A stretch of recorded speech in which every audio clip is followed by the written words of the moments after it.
Hello, and thank you for joining us for today's forum on environmental and sustainability education, policy and practice.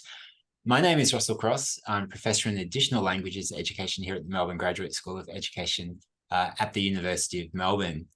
It's actually our final forum as part of this series that the Australian India Education Research Forum has been running, and it's been facilitated by the Australian India Institute. These online forums have provided a platform to showcase different types of research across education disciplines between both nations, and we've been exploring opportunities to think about what new research collaborations might arise.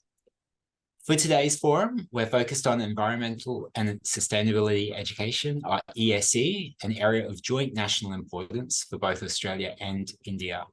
In our final session, ESE researchers will explore community practices and national policies that have been shaping ESE across the unique social, economic, and cultural contexts both here in Australia and in India.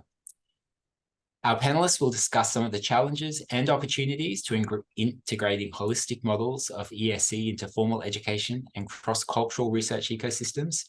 And the aim of this session is to facilitate an exchange of ideas and perspectives around how interdisciplinary curriculum development and collaborative research endeavours might be able to contribute to more contextually appropriate models of ESE in both countries. I'll introduce both of our speakers shortly, but first, as the moderator for today's forum, I'd just like to share a little about my own research focus, partly to disclose I'm not an expert in this area at all, but I have met both of our two panelists from India through some online discussions earlier this week, who've been sharing some of the research with me, and I think it's going to be incredibly exciting to think about what the Australian context might learn through this conversation as well. And of course, I'm very familiar with Marcia's work as a colleague here at the University of Melbourne, but I'm really keen to learn more about the global implications of the work that she's been undertaking. Much of it's been based in Canada, but increasingly the new networks that she's been continuing to build here in Australia, but also the links that she's got back in India as well. So I think across the three panelists, it's going to be a really engaging conversation. I look forward to learning quite a lot. So on to our panelists. As I said, we've got Professor Marcia McKenzie, a colleague here at the Melbourne Graduate School of Education, who's a professor in global studies and international education.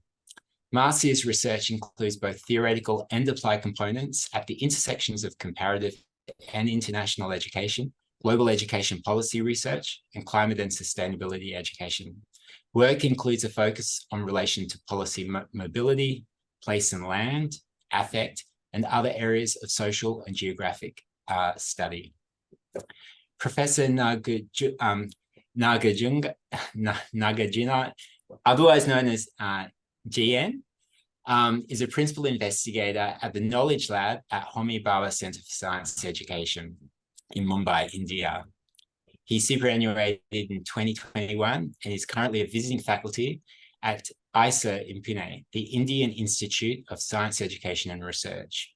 And there he works in their Department of Science Education. Professor GN designs and develops collaborative learning contexts to promote STEM culture through home labs, and he's currently engaging in creating a community learning space called the Living Academy in Pune.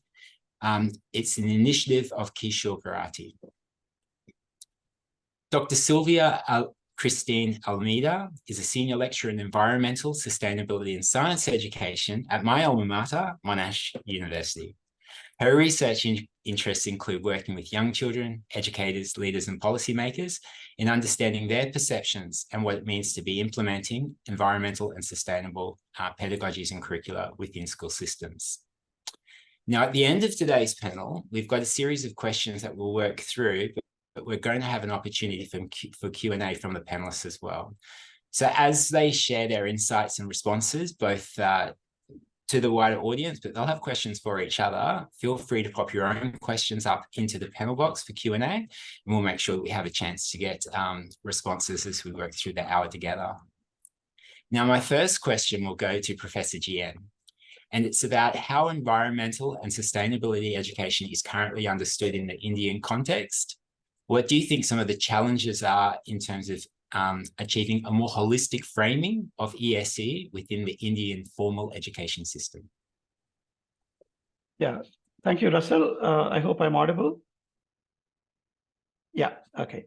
So, well, essentially, there's a lot of sensitization of environmental issues and sustainability in general. And of course, therefore, one would also expect that it also gets reflected in the curriculum that we teach in schools and colleges as well. So the kind of perspective that I want to put together in 3 to 4 minutes is a kind of a reflection and also a kind of an analysis of how the curriculum in science education is actually structured. And that sort of gives us a very good idea about how it happens, and also in terms of the challenges, that why that framework actually causes enormous amount of challenge. From the perspective of a kind of a holistic perspective. So when it starts in primary education, it starts in a very holistic way, because we don't have a textbook for science education in the beginning. In primary school, we just call it as environmental education.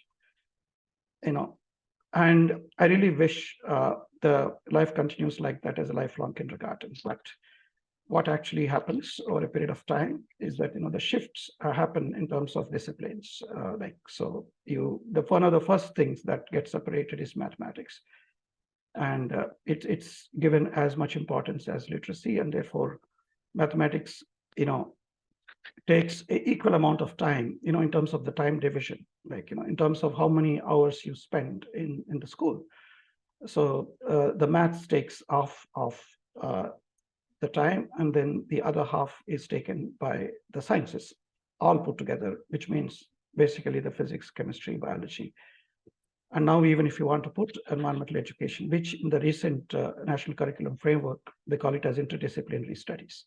So they give an option to study environmental education in high school in the name of interdisciplinary education. And in that, they cover environment and sustainability education.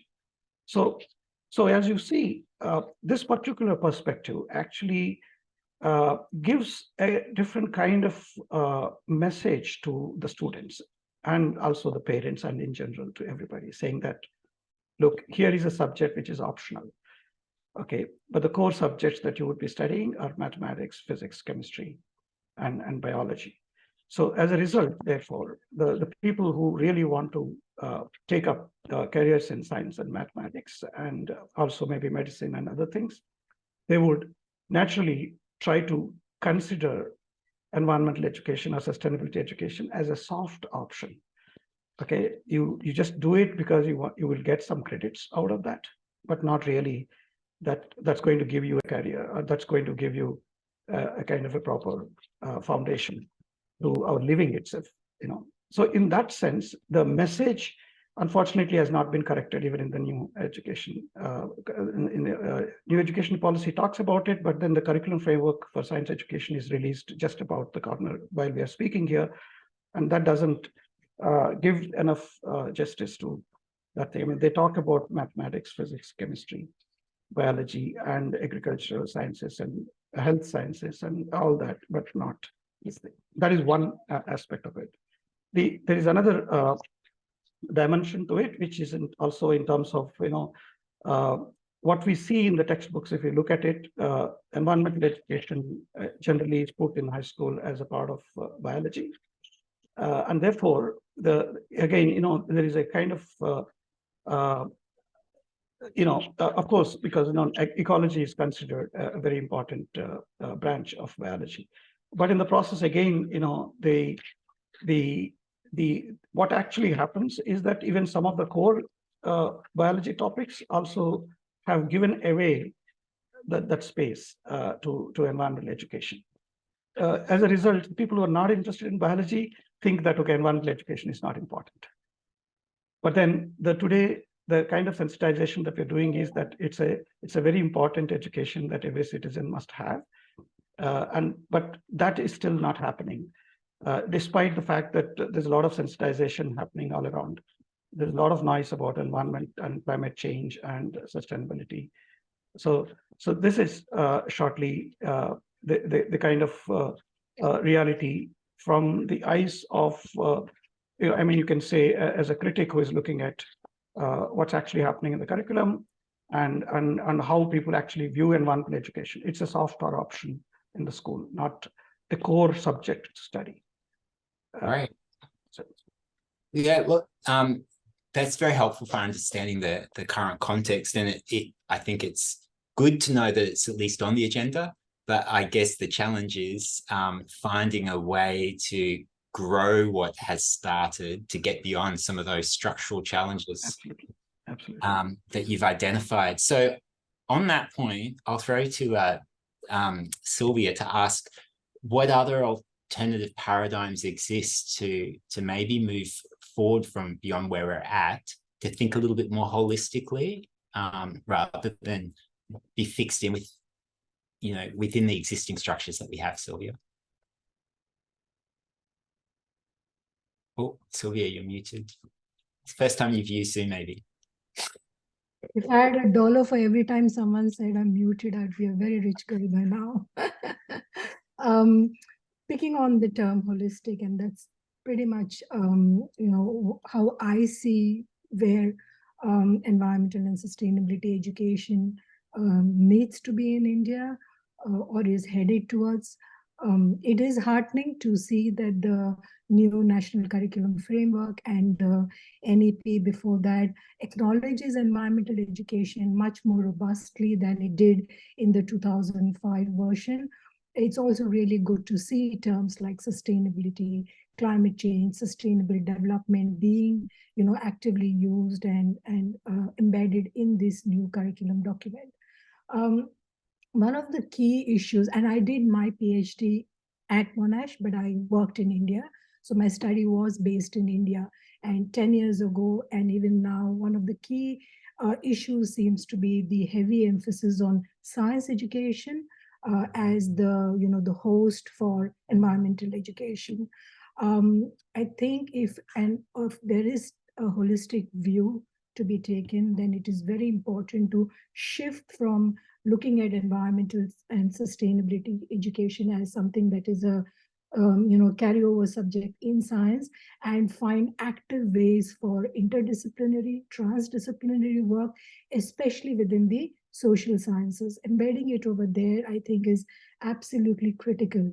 The other thing that I feel is important at this stage in India is the maturing the field. So moving from environmental education towards environmental and sustainability education, again, for the reason being that when you are talking about environmental education, while the defining features are, and there's a lot of research that talks about the parallels between environmental education and sustainability development education, still the essence often is lost when it comes to practice, and the focus, because of the terminology being just environment, tends then to be just on the natural environment.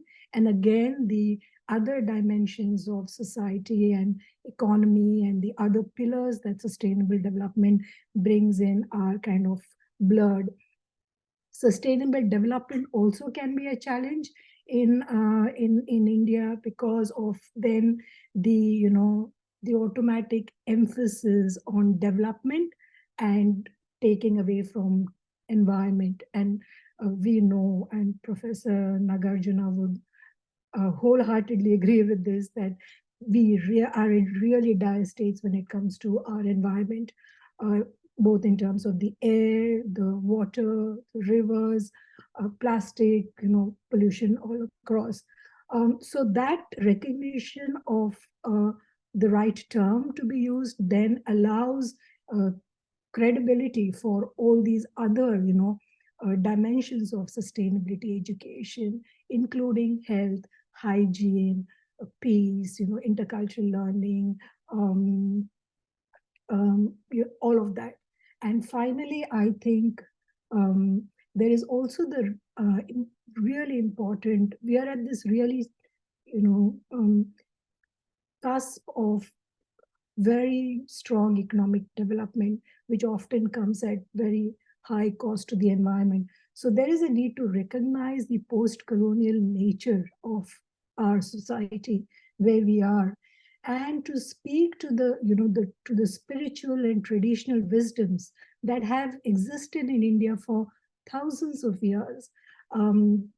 Just the nature of where we are now after over 200 years of colonization and this rapid economic development is, there is this almost disassociation with the national identity of who we are. Well, I shouldn't say disassociation. Again, I'm saying this from someone who is from India, and I travel. India is still home. I travel home multiple times a year. There seems to be two kind of dimensions. It's either jingoistic national fervor, or the other one is a complete alienation, children, younger generation just waiting to finish their base education so that they can migrate overseas.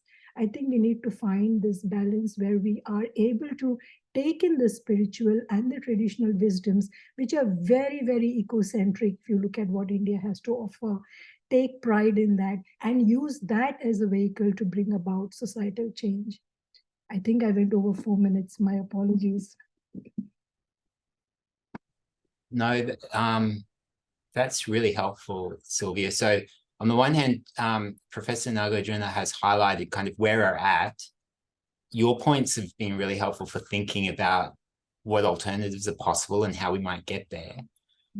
Marcia, question I'd like to pose to you is, what are some of the ways to enable the shift that Sylvia's highlighted, more expansive thinking, different ways of being able to engage with the space? And I think, maybe if there were some examples that you could share of the way that researchers have been working to achieve those goals here in the Australian context, or, with other education systems that you've got familiarity with. Sure, absolutely. Thank you. Lovely to be here talking with everyone. So yeah, I guess a few things come to mind listening to the other panelists.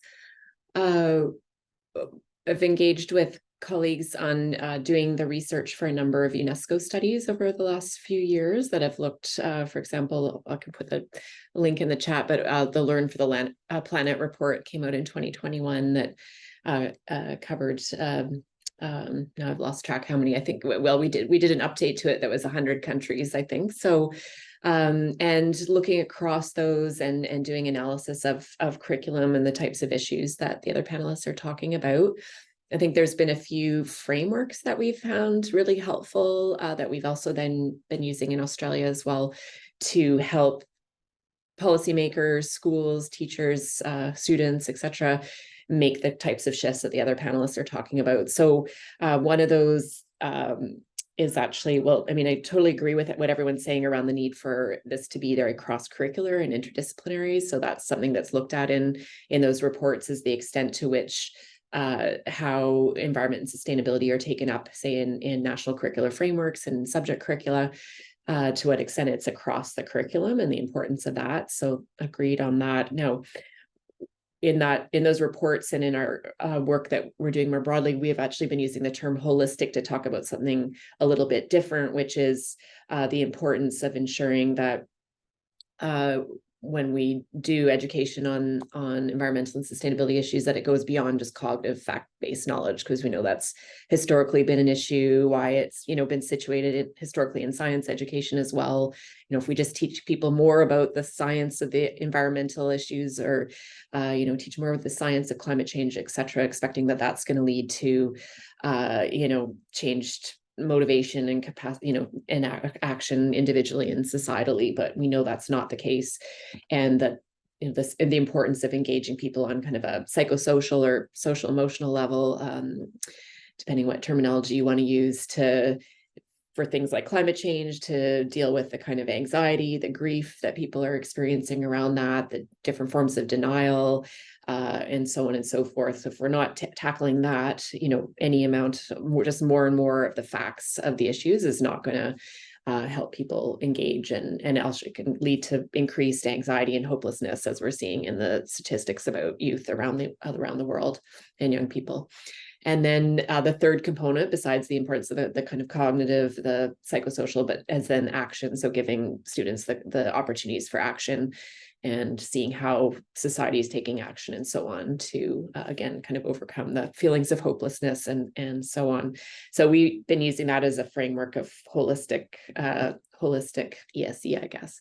And then another component would be a whole school approach, which I'm sure my colleagues are familiar with. So that's, the importance of including it in curriculum and in teaching and learning, but also how, as we saw with the youth climate strikes around the world, that started a few years ago, and other calls from youth, et cetera, they want to see it not just in the curriculum or in their own learning, but they want to see it modeled and taken up by schools and school systems more broadly, so that they see that their school leaders and communities are taking action and not just telling them that there's a problem on environmental and sustainability issues. So those are, I think, a few, additional kind of frameworks or ways of thinking that help make the types of shifts that my colleagues are talking about here.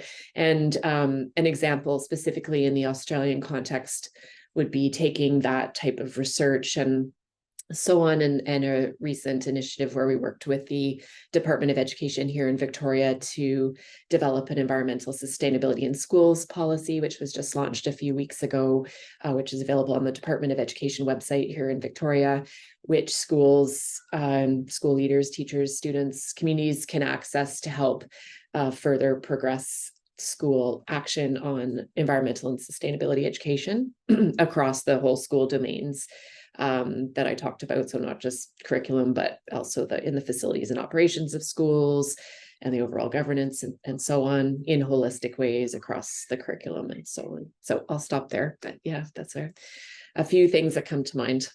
Yeah, no, that sounds great. And just a heads up that there has been a question already posed. Taking up your offer to, it would be great if the speakers can share some of the papers and readings. Or, great. So yeah, and Will can collate that and send it out to people through the chat as well. Marcia, before I go back to Sylvia with a question, could you expand a little bit more on how that policy and the project that you just mentioned with government, like in a very practical way, how did that happen? Yeah, how did you get the buy-in from government to go ahead with that? Sure.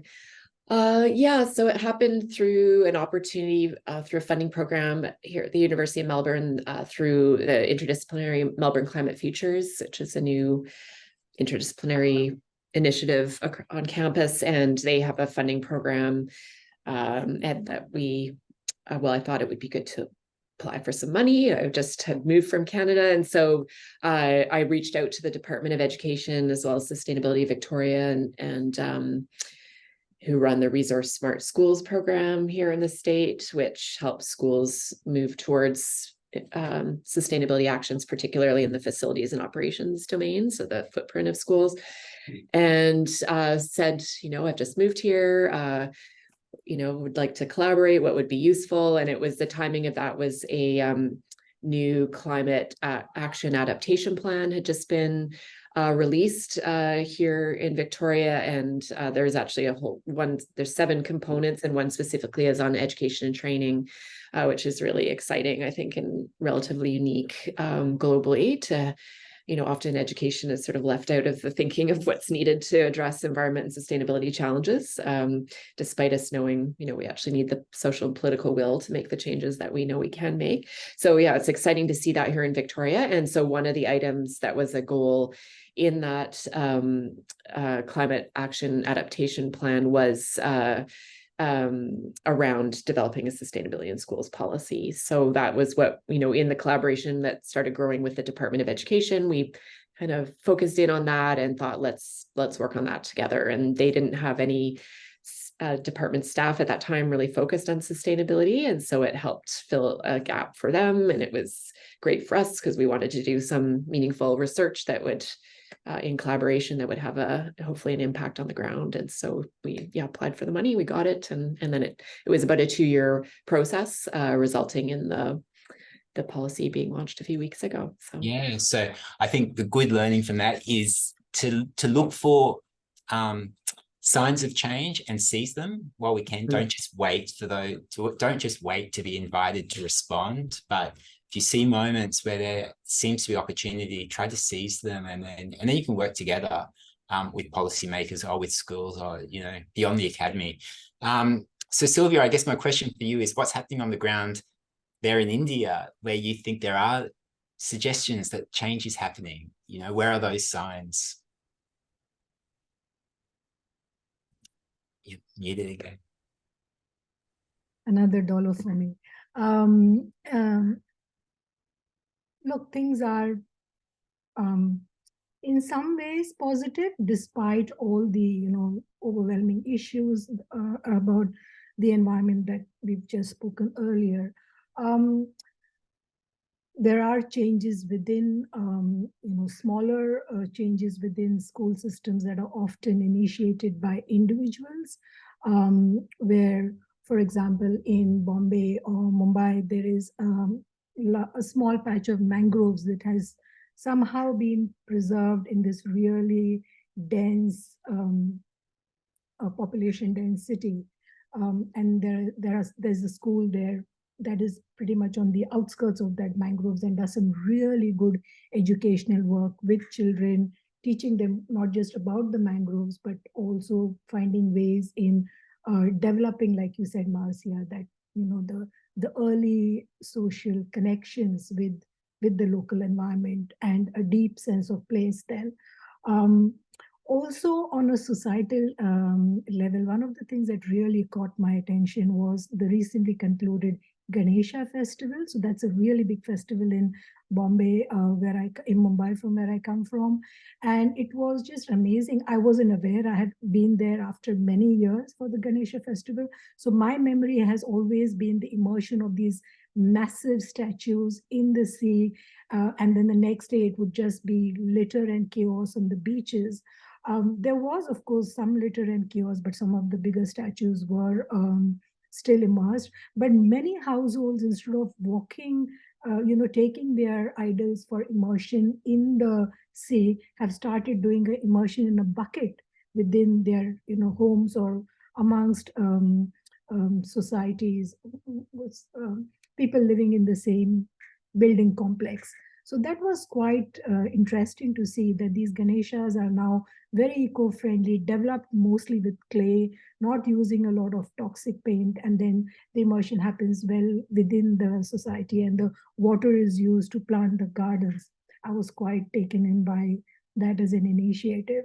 Another initiative that I've been following, but I do not know how much success it has achieved, is the LIFE initiative that was, I think, announced in the COP in Glasgow, where the aim is to, so the notion is that it takes about 21 days to break a bad habit and create a new habit.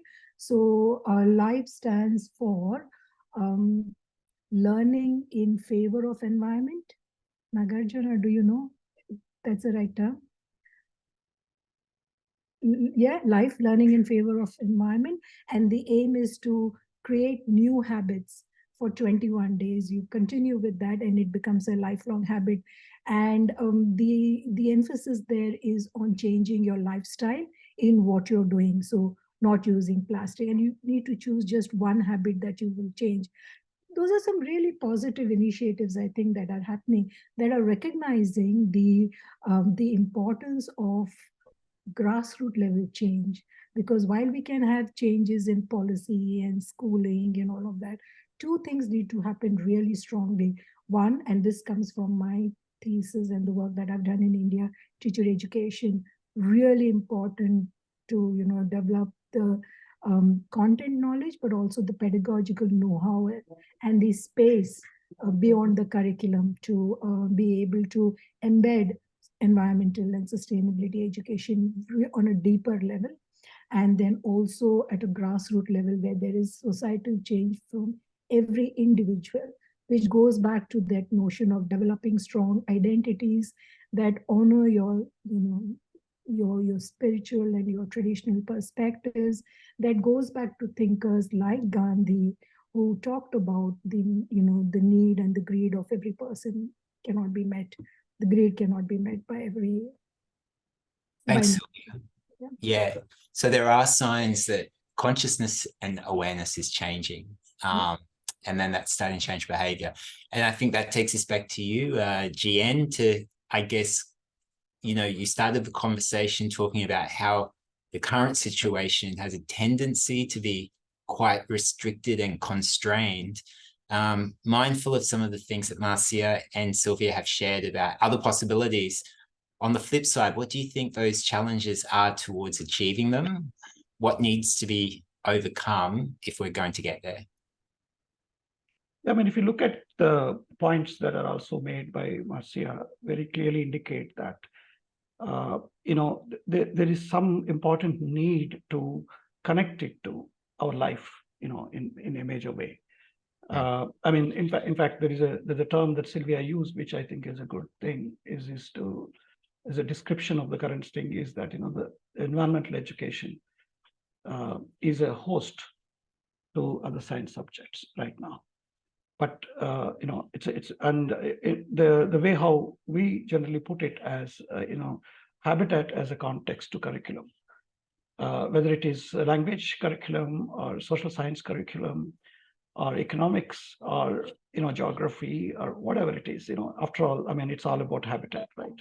I mean, so of course earlier we used to call it as a natural science or something like that, but then you know, and there are departments of new kind called the habitat studies being formed, even in social science institutes in India, for example. TISS, Tata Institute of Social Science in Mumbai, for example, has a Center for Habitat Studies situated within the social science disciplines. So what actually does indicates, of course, is that it's not necessary just to be interdisciplinary, but it's important that habitat becomes the context for everything that we do in life. But it's not just about what we do in formal education. You know, this is an issue that we can't just do and leave it to policy making or to formal education of schools and colleges. And so keeping that in mind, some interesting pathways have evolved. So one of them is engaging students in home labs, which is a work that we have been doing for the last 11 to 12 years. So during these home labs, we actually engage students to do projects at home or within a small community, get together and collaboratively work on those things. And to create that kind of awareness of actually thinking about those issues at the home will have an impact, because the brothers and sisters and uncles and others and mothers and all the people would be watching them doing those projects at home. And that is a kind of a horizontal transmission of knowledge, which actually should happen. So therefore, I'm looking forward to such, you know, out of curriculum kind of initiatives that need to be taken up. And interestingly, there are a lot of citizen science projects that are being conducted in the country as well.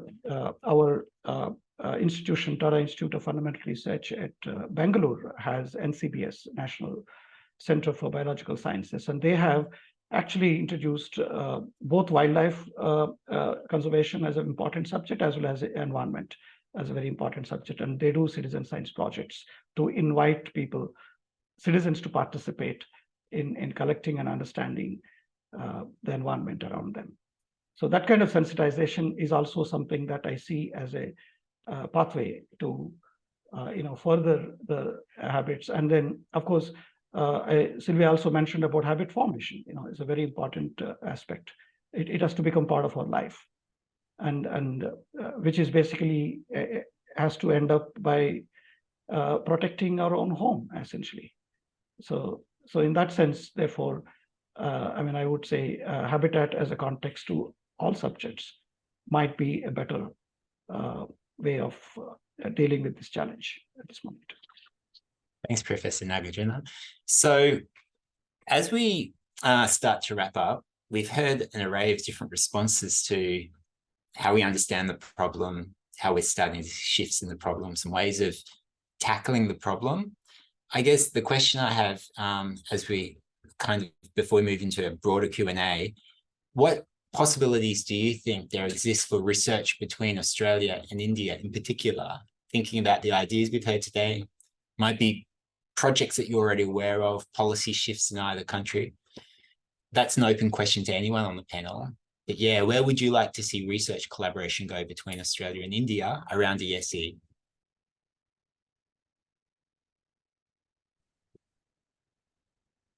Go, Marcia, were you going to say something? No, I was saying you should go first.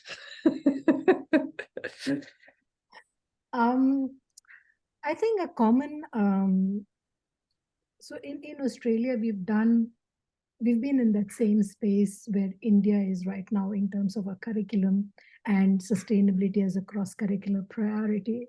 We've kind of had this for a few years now. It might be a really nice opportunity to kind of share our learnings on how we can embed sustainability as a cross-curriculum priority. What are some of the ways in this can be done much more strongly, and what are some of the pitfalls, because that's where India is headed. We've had infusion as a method for some time now, but the new national curricular framework is really actively promoting sustainability to be woven across different curriculum subjects rather than a standalone subject. So maybe that is some place where we can have those common conversations. Marcia? Yeah, thank you. I was just trying to pull together a few different resources. Because I guess one thing I wanted to just mention with the I direct a project currently called the Monitoring and Evaluating Climate Communication Education Project. So it's specifically on climate change, but also we look at it in relation to environment and sustainability issues more broadly.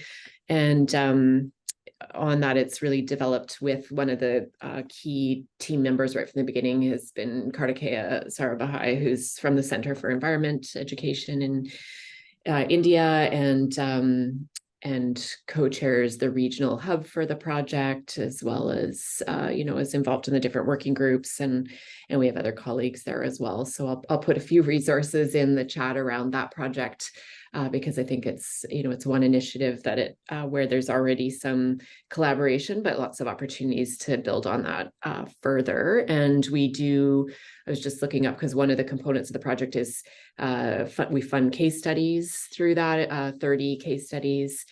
We've funded 2 rounds so far, and there'll be one more coming next year. And so far we have 3 case studies from India that we've funded. So those are some interesting kind of exemplary, at least from those that have applied examples of climate and broader ESE education in India.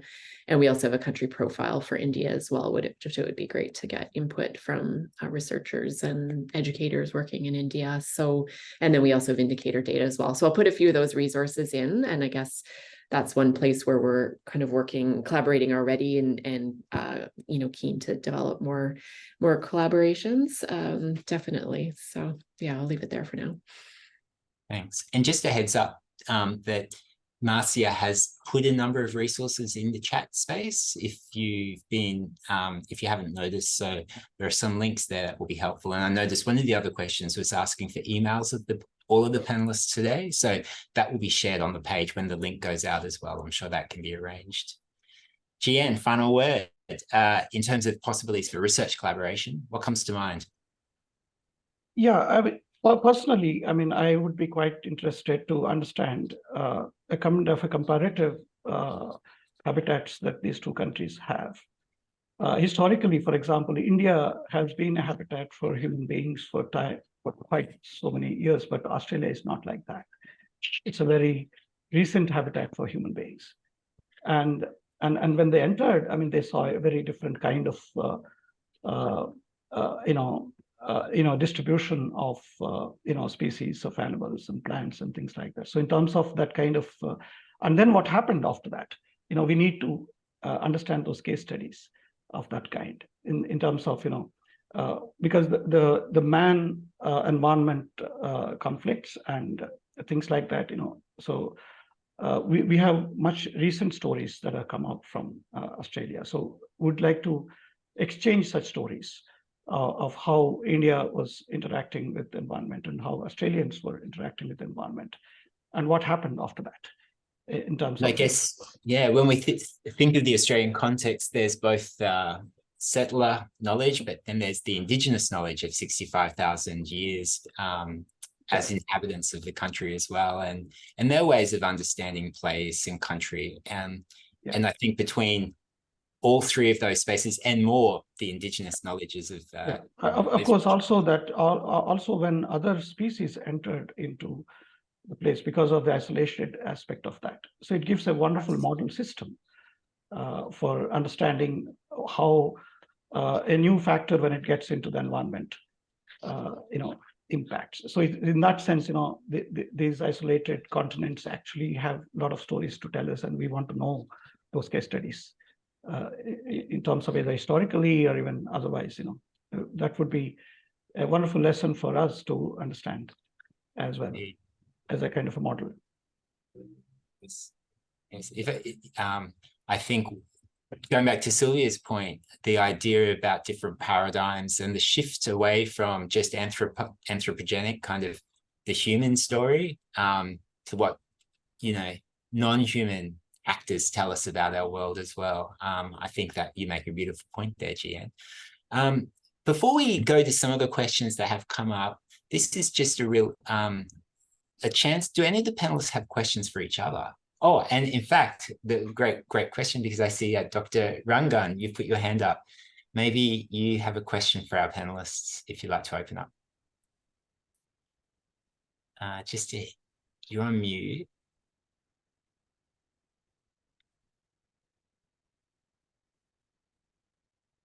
There you go.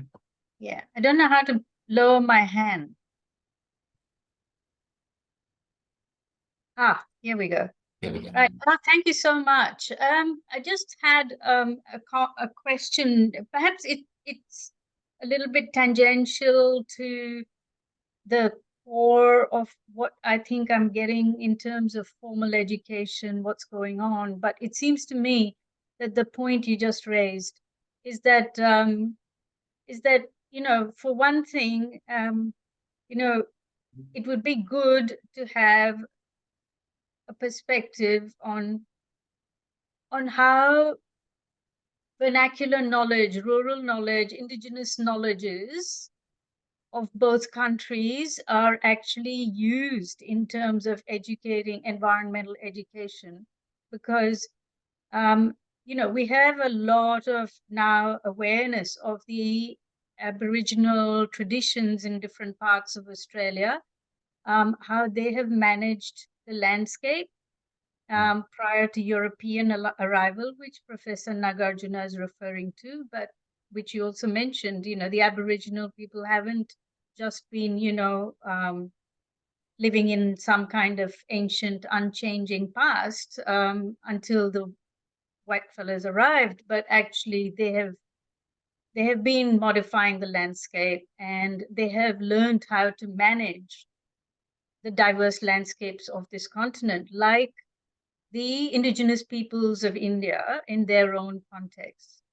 And I think that while we talk a lot about indigenous knowledges and about environment and in both places, there's a lot of lip service in India, genuflection towards indigenous knowledge, but there's no real incorporation of practical learning from using that, either in India or in Australia, I think.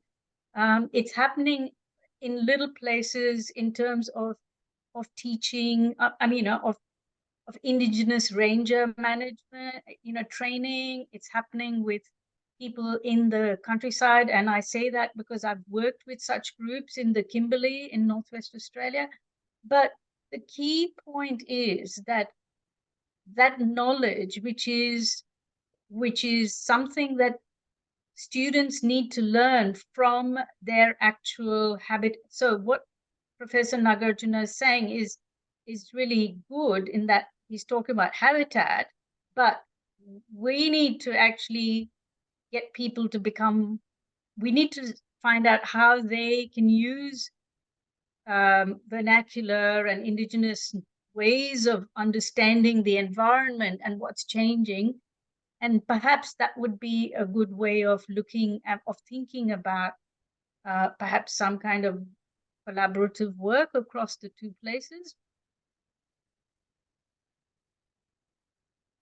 Yeah, absolutely. Do any of our panelists have a response to that? But I think it does go precisely to your point, Professor Gian, about the comparative possibilities and the power of learning across. The contrasting the lifestyles of not only the people who have been with in the forests and living with the environment very closely, and I think we need to learn a lot from them as well. I mean, I completely agree with what Priya said. Yes. Yeah, and to add to that, that's a tough one, Priya, because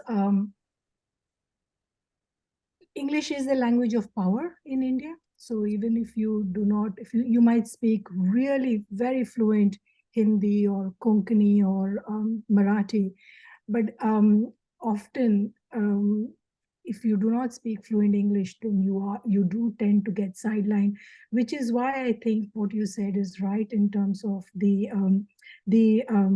tokenistic approaches to traditional knowledges in India. Having said that, again, there is a positive trend. Say, for example, in awareness for these traditional practices and a slow, concerted effort to bring them back. Three examples that come to my mind straight off is one is the revival of the millets. So millet grains were very popular indigenous foods in India before wide-scale rice and wheat cultivation. And there has been a very slow health revolution, farming revolution, grain revolution, whatever we want to call it, reversal towards understanding the importance of millets and cooking more widely with millets. Another example is water storage system. So I'm originally from a part in India called Karnataka, and we had step wells back then, which are now being revived because they are being seen as ways, and even in Gujarat and certain the arid parts of India, ways of traditional ways of managing water. So you had access to water even in really dry seasons. And there is a very slow but steady revival towards those indigenous ways of managing and storing water, and even farming practices similarly, like the jhum cultivation in the Northeast. It was banned, but my understanding is that it's slowly kind of being turned around. So yeah. I have a question from the room. Cindy's asked about whether or not, and this will be an interesting shift from, picking up on Dr. Rangan's point about the vernacular, the power of the vernacular knowledge. Cindy's question is more about whether or not there's national movement on ESE policy. Marcia's shared the state-based initiatives that she's been involved with, and the complexity of India and its different states. Where are things at, and what does the future look like for some kind of national consensus around what ESE should look like, to have a conversation that's broader than the local? So there is one very important. So I'm sorry. I think Marcia. No, please. Just wanted to indicate that we have had a very big environmentalist protest that happened. I think many of you may know about it. This is called the Narmada Bachao Andolan, which is to save the submerging of the land because of the large dams being constructed. And this is possibly one of the largest thing. And then the manner in which the entire state looks at these environmentalists in a very oppressive and non-development oriented people. And so this kind of a conflict between the state and the people who wanted to protect not only the tribals, but also the the land and the people who are habitats living in those forests and things like that. So this actually happened, and it's very well documented. I mean, if you start looking at the thing, I mean, in fact, the Kishore Bharati as an organization got involved with Narmada Bachao Andolan, and in fact, it gave us a kind of a kick in terms of what are we doing in general in education about environment. It sort of diverted our attention from school curriculum to actually address the issues of policymakers, and also trying to address. So this is a kind of example that actually comes out in a very glaring way to me on this issue about the developmental initiatives are still going on. They're not listening to the so-called environmentalists, who it's like a branded people, and they're also called urban Naxals. I mean, this is a very, very big trend of accusing people who are interested in protecting environment as people who are anti-developmentalist. I mean, this is a very, very strong political thing that you see in Indian political scene right now. I was part of a Narmada Bachao Andolan, Nagarjuna, as a college student. So I've done a lot of marches with Medha Patkar back then, many years ago. So it's an old movement, but a really strong grassroots movement. That's a really good example of how, on ground, again, creating mass movement and understanding towards making a larger difference. Interesting though, both of those are, like you say, Sylvia, grassroots, ground up ones. Marcia, I don't know whether you can bring any perspective about what, that macro policy movement or feel good appetite is for. Yeah, well, I can speak a bit more. I'm a bit getting more familiar with the Australian context, still a work in progress, but I mean, sustainability is in the national curriculum here as one of the 3 priority areas. So that's something, but we found in our review of state level curriculum in Australia, it doesn't necessarily flow down that way. And I think the relatively recent still change in federal government nationally, this means there's potentially different appetite for ESE at the federal level. So it is something we've talked about with the launch of the Victorian policy and how that can be potentially an example for other states and or at the federal level to advance kind of more supports around this informal education, but also more broadly. And I know there is the Australian Association for Environmental Education, which is quite active. And I know they had a policy initiative underway to try and initiate some more change at the federal level as well. So yeah, those are a few things that come to mind. And I know, maybe the colleagues would be able to say more about this, but this Center for Environment Education in India, I think, a few years ago, at least they had 300 staff. I mean, I think with the change in the national government there, that got curtailed a bit, but, it's still the biggest environmental education organization I've heard of in the world. So, it's interesting. It seems like there's been some federal appetite, at least there historically, from what I've observed from afar. And then the final thing I just wanted to say, I was, with Sylvia's comment earlier about the importance of teacher education, I was going to ask if a question to Sylvia or anyone else around, I know in Canada, there's been a recent initiative across faculties of education and by the deans of faculties of education to prioritize a focus on sustainability. And there's also an association now focused on bringing more ESE into teacher education, specifically across faculties of education across Canada. But I haven't heard of anything similar so far in Australia or India. So I was curious if colleagues knew of anything like that or wanted to start something like that. Would be interesting. We had a national initiative to implement environmental education in schools. That was the basis of my PhD, as to see how teachers are being supported to implement this major policy initiative. And from my conversations with the National Council of Teacher Education and people over the years, there isn't a macro level policy drive to make that happen. it is left up to individual teacher education institutes and states that kind of translate the national policy. But it's a definitely much needed space. Yeah. Thanks. Sylvia. As we move to a close, I'm conscious we didn't get to answer all of the questions, but some of the questions we weren't able to answer, I think we have touched on. There were some really, just some insightful comments and questions teasing out the issues around indigeneity and how we can work with this space, ESE, so that some of those knowledge holders are treated as, co-designers and co-researchers, not just beneficiaries that, we do the research and then we tell people what to do. And I think that came out nicely in the way we were thinking and discussing those issues today. There was another really good question from a PhD student asking about resources working with First Nation knowledges in ESE spaces and what might be possibilities there. We won't be able to answer all of those questions today, but hopefully you've met three incredible panelists who, live and breathe this space all the time. So they'll welcome any of those questions offline. So feel free to get in touch.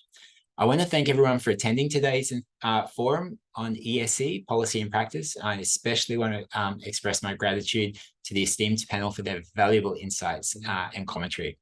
We hope that we've successfully facilitated this sharing around an important topic and just started to open up the conversations that we know will continue beyond today. And we invite everyone in that audience to be part of that and just to stay tuned to what the Australian India Institute continues to share as they build on this topic through their work. I'd like to now invite Dr. Haripriya Rangan, the Principal Consultant of Government Projects for the Australia India Institute, to share a few brief concluding remarks on the series this year. Priya. Thank you, Russell, for your wonderful moderation of today's session, and thank you for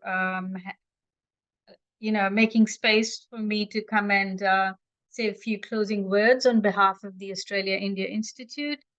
As you mentioned, today is the final of the forums that we had, a series of Australia India Education Researcher Forum.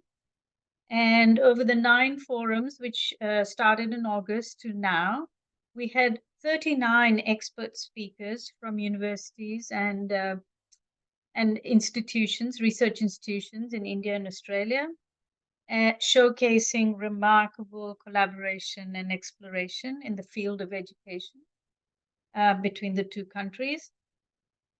It's important to acknowledge that these forums were made possible through partnerships with the community of Associate Deans Research in Education, the Melbourne Graduate School of Education, the Zakir Hussain Centre for Education Studies at Jawaharlal Nehru University, the National Institute of Education Planning and Administration in New Delhi, and Symbiosis International University in Pune.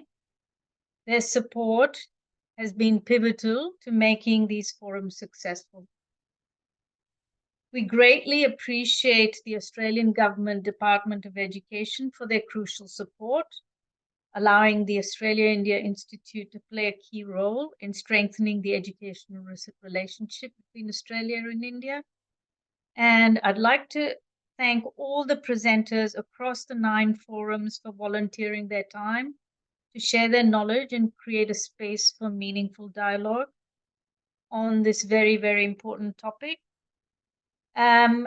Next week, we will have the recordings of all the 9 forums up on our website. And today's session will also be available with all of the information, the transcripts. So thank you again to all of you. And I hope that this will be the first of many more attempts to build on the conversations that we've started, and keep talking to come up with, fruitful research collaborations that benefit, the education researchers across both countries. So thank you so much. Thank you, Russell and Sylvia, Marcia, and Professor Nagarjun. And I want to finally mention, acknowledge and thank the wonderful team of Australia India Institute, Brina, Barrett, Iya, Harinandini, sorry, and others who have, and particularly these two wonderful, wonderful colleagues who have literally, carried and shaped this, and also Dr. Karen Barker, who is currently away, but who was the initiator of this fantastic project that we've seen through. Thanks, Priya, for those marvelous words. And our panelists, our audience, the Australian Institute, Brianna and Hia, who you don't even see, but they've made everything happen and run as smoothly as it did. Thank you so much. Bye, everybody. Bye-bye.